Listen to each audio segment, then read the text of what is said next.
Présence de Dieu.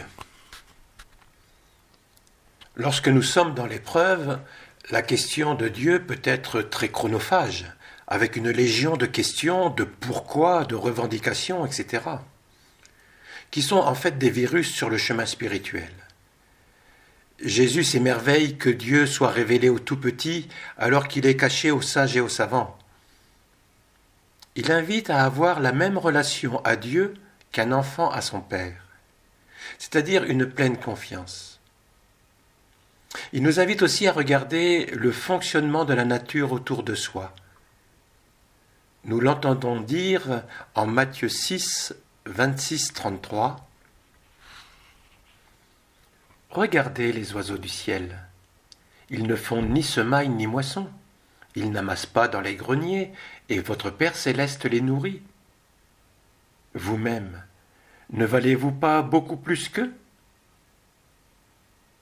Qui d'entre vous, en se faisant du souci, peut ajouter une coudée à la longueur de sa vie ?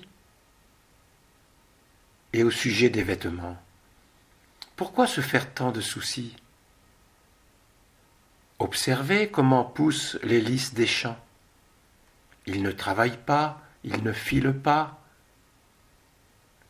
Si Dieu donne un tel vêtement à l'herbe des champs, qui est là aujourd'hui et qui demain sera jeté au feu, ne fera-t-il pas bien davantage pour vous, hommes de peu de foi ?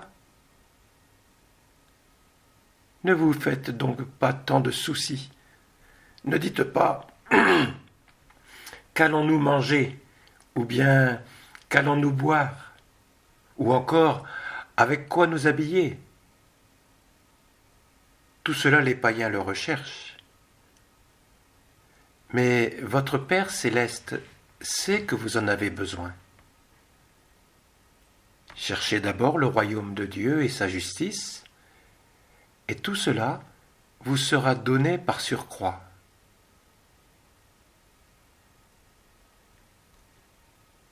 Saint Vincent nous invite à avoir une posture de contemplation de Dieu via sa création.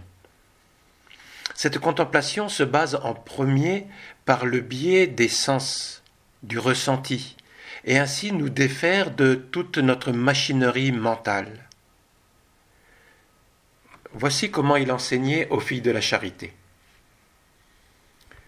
Une autre manière de rencontrer Dieu est de le regarder universellement partout, car il remplit toutes choses, à 10 lieues, à 50, enfin il est partout par sa présence. Il est ici, pendant que je tiens ce propos. Bien plus, il est dans ma tête et dans toutes les parties de mon corps. Dieu est donc partout. Quel bonheur pour les hommes, et principalement pour les chrétiens, de trouver Dieu partout où ils peuvent aller. De sorte que, comme un oiseau, quoi qu'il tourne et vire, trouve l'air partout ainsi. Où que nous allions, nous trouvons Dieu. Dieu est un être qui est présent partout.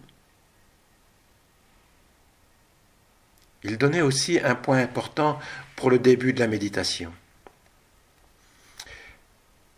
D'abord, se mettre en la présence de Dieu, en le considérant soit comme il est dans les cieux, soit dans son immensité, présent partout, ici et ailleurs, au plus haut des cieux et dans le plus bas des abîmes, voyant nos cœurs et pénétrant jusqu'au plus secret repli de notre conscience, soit dans sa présence au Saint-Sacrement de l'autel, soit enfin en nous-mêmes, nous pénétrant tout entier et logeant au fond de nos cœurs. Et n'allons pas nous demander s'il y est qui en doute. On ne se questionne pas sur cette vérité. Tu es en nous, Seigneur. Rien de plus certain. Il est très important de bien faire ce point, de se bien mettre en la présence de Dieu, car de là dépend tout le corps de l'oraison. Cela fait le reste va de soi-même.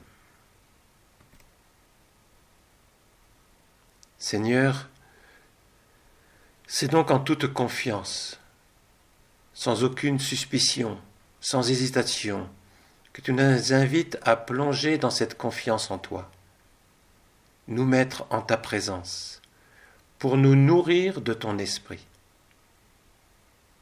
Oui, Seigneur, donne-nous la grâce de nous remettre totalement à toi et de nous laisser guider par ton esprit.